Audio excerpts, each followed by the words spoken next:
Election తర్వాత వీళ్ళ చుట్టూ ఎవరు ఉండరు. వాళ్ళ కూడా ఆ కేసుల్లో బుక్ చేసేస్తే వీళ్ళు కూడా గొడుగు పట్టుకోవడానికి ఉండాలి కదా నలుగురు మనుషులు. అదొక వెర్షన్. ఈ 2 వెర్షన్లు నడిపిస్తున్నారు మొత్తం అంతా కూడా.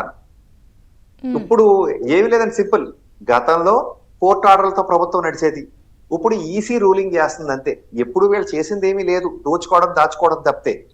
ఇంకొక విషయం ఏంటంటే ఈ పోలీసులు పోలీస్ కాదండి ఎవరో రిపోర్ట్స్ ఇక్కడ అంతా బాగా ఉంది ఏమీ లేదని ఆర్డీఓ గారు రాస్తే కలెక్టర్ గారు దాన్ని ఆమోదించేయడం, రాసేయడం, ఓకే అనేయడం, ఇది పైకి పంపే రిపోర్ట్స్ ఎలక్షన్ కమిషన్. ఏమంటే మనకి లైవ్ లో అక్కడక్కడ అన్ని మారణాయుధాలు కనబెడుతున్నాయండి. రాజమౌళి సినిమా వచ్చినప్పుడల్లా కొత్త మారణాయుధం వస్తుంది చూడండి, అవన్నీ కూడా కనపడలేదు. వాళ్ళకి మాత్రం కనపడలేదు. ఏమంటే అక్కడికి ఎవరండి అక్కడికి వెళ్ళిన ఎమ్మెల్యే క్యాండిడేట్ చెవిరెడ్డి మోహిత్ రెడ్డి గారు, ఆయన అక్కడికి వెళ్ళారంట స్పాట్ కి. ఎందుకు అనుకుంటున్నారు? ఏ రకమైన మారణాయుధాలు వాడుతున్నారు, ఏ విధంగా ఇది ఒకళ్ళ మీద ఒకళ్ళు అటాక్ చేసుకుంటున్నారు, అసలు కొట్టుకుంటున్నారా లేదా, ముద్దులు పెట్టుకుంటున్నారా, రక్తం ఎంత కారుతుంది, ఇది కౌంట్ చేయడానికి వెళ్ళాడా? ఆయన చెప్పింది అదే, అందుకు వెళ్ళానని చెప్తున్నాడు. మరి లేకపోతే సినిమా ఏమైనా తీస్తాడా?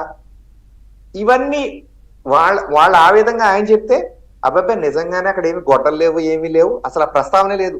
ఏంటి సమ్మెట్ పెట్టుకుని కారుని కొట్టేస్తాను, విజువల్స్ అన్ని వీడియోలు అన్ని చోట్ల కనబడుతుంటే అసలు ఆయుధ గురించి ఎక్కడ ప్రస్తావన తేకుండా పంపారంటే ఎంత ఘోరంగా మేనేజ్ చేస్తున్నారో వీళ్ళని చూడండి. మేనేజ్ చేయడం కాదండి, బుల్డోజింగ్ చేస్తున్నారు అనమాట అండి. ఇలాంటి కొంతమంది అధికారులు చేసే పనుల వల్ల మొత్తం అందరి మీద కూడా బ్లేమ్ గేమ్ పడిపోతుంది. చంద్రిక గారు, అందరూ ఇలా ఉన్నారని కాదు, అందులో కొంతమంది ఉన్నారు వాళ్ళు పూర్తిగా ఈ ప్రభుత్వానికి కొమ్ము కాస్తున్నారు అని చెప్పి ముందు నుంచి కూడా అన్ని ప్రతిపక్షాలన్నీ కూడా గోల పెడుతున్నాయి. ఇంకొక పాయింట్ ఇప్పుడు మీరందరూ అంటున్నారు అసలు ఎలా చేస్తున్నారండి ఏంటి అంటే, ఈ 5 ఏళ్ళు ప్రతి స్టేషన్లో లేకపోతే ప్రతి ఏరియాలో ఈ డిపార్ట్మెంట్లో అధికారులను ఏమన్నా వేగులుగా పెట్టుకున్నారా అంటే వీళ్ళ ఇంటెలిజెన్స్ ముందు కేంద్ర ఇంటెలిజెన్స్ సరిపోతుందా లేదా అన్న డౌట్ వస్తుంది. ఎందుకంటే హౌస్ అరెస్ట్లో ఉన్న వ్యక్తులు కూడా దూకెళ్ళిపోతున్నారు అని అంటే మరి వాళ్ళ నెట్వర్క్ ఏ స్థాయిలో ఉందనేది కూడా అర్థమవుతోంది కదా ఇక్కడ. మీరు టోటల్ గా అయితే అదే ఇప్పుడు ఆయన అంటే 5 ఏళ్లలో ప్రతి వాళ్ళని ఒక మన మనిషిని అక్కడ పెట్టుకున్నారా? కాదండి, ఇప్పుడు ఆ పిన్నెల బ్రదర్స్ పారిపోయారు, వంశీ గారు కూడా అమెరికా వెళ్ళారటండి, గన్నవరం ఎమ్మెల్యే గారు. సీఎం గారు ఎలాగో యూకే పోతున్నారు అనుకోండి, సరే అది పర్సనల్ ట్రిప్ అన్నారు, మరి అదేంటో తెలియదు. యాగం చేస్తేనేమో పక్కన భార్య ఉండదు, కానీ విహారయాత్రల కంటే మాత్రం టోటల్ ఫ్యామిలీ ధైర్యపోతారు. అది కూడా మన ఖర్చుల మీద. అసలే డబ్బులు లేవంటే మళ్ళీ 1,40,00,000 పెట్టి పర్సనల్ సెక్యూరిటీ.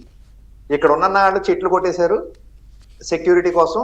ఇప్పుడు ఇక్కడ ఉన్న సెక్యూరిటీ గార్డ్ డిఎస్పీ రేంజ్ ఆఫీసర్లు తీసుకుని వెళ్తున్నారు.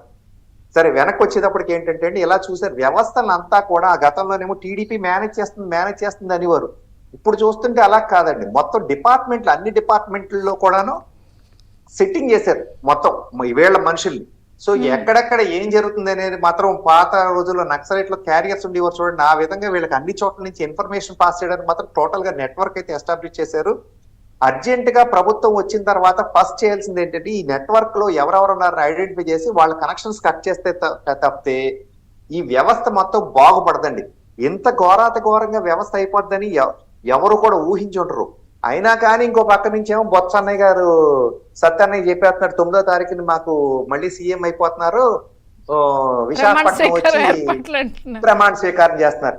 సరే కేఏ పాల్ గారు కూడా ఎంఏ, నేను కూడా ఎంపీ అయిపోతున్నాను, అక్కడ అప్పుడే అభివృద్ధి స్టార్ట్ చేస్తారు, ఇండిపెండెంట్లు కూడా గెలుస్తామని వేస్తారు పోటీలోకి చేస్తారు. ఆ కాన్ఫిడెన్స్ లెవెల్స్ అండి. ఇలా ఉందండి వీళ్ళ వ్యవహారం. కానీ పైన నిఘా వ్యవస్థలు అన్ని కూడా చాలా గట్టిగా. కానీ ఎలా ఇప్పుడు సిట్ వేశారు ఈసీ ఆదేశంతో, ఐజీ వినీత్ బిజ్లాల్ నేతృత్వంలో టీం వచ్చింది, 14 రోజులు కౌంటింగ్ వరకు సెట్ అయిపోతుందంటారా? అన్ని ట్రాక్ లోకి వచ్చేసి పోలింగ్ కౌంటింగ్ అయ్యే వరకు కూడా ఇదంతా ఒక ట్రాక్ వస్తుందంటారా? కానీ ఒక మాట ఏంటంటే మామూలుగా దొంగల కోసం పోలీసులు ఎత్తుతుంటారు, ఇప్పుడు పోలీసుల పైన ఇంకో పోలీస్ వ్యవస్థ పైనుంచి టార్చ్ లైట్ వేసుకుని ఎవరెవరు ఎలా పనిచేస్తున్నారని నిఘా పెట్టారంటే ఇది మన ఏపీలో ఉన్న పరిస్థితి. ఒక మాట అయితే ఇందాక స్టార్ట్ చేసినట్టు కేంద్ర స్థాయిలో మాత్రం ఇంటెలిజెన్స్ చాలా గట్టిగా నిఘా వేసి పైనుంచి కిందకి అంతా కూడా చూస్తుందండి. ఇది రిపోర్ట్లన్నీ తెప్పించుకున్నారు. ఏది ఎక్కడ ప్రతి మూమెంట్ కూడా ట్రాక్ చేస్తున్నారు. కానీ అందరూ కూడా చాలా జాగ్రత్తగా, అంటే మనలాంటి వాళ్ళం కాదండి, మనది ఏముందండి, మన సామాన్య మనుషులు ఈ గొడవల్లో ఇన్వాల్వ్ అయ్యి డెప్త్ గా వెళ్లే వాళ్ళు అందరూ కూడా చాలా జాగ్రత్తగా ఉండాలి. వాళ్ళు ఎవరిని కూడా ఉపేక్షించే పరిస్థితి ఉండదు. ఖచ్చితంగా యాక్షన్స్ అందరి మీద తీసుకుంటారు.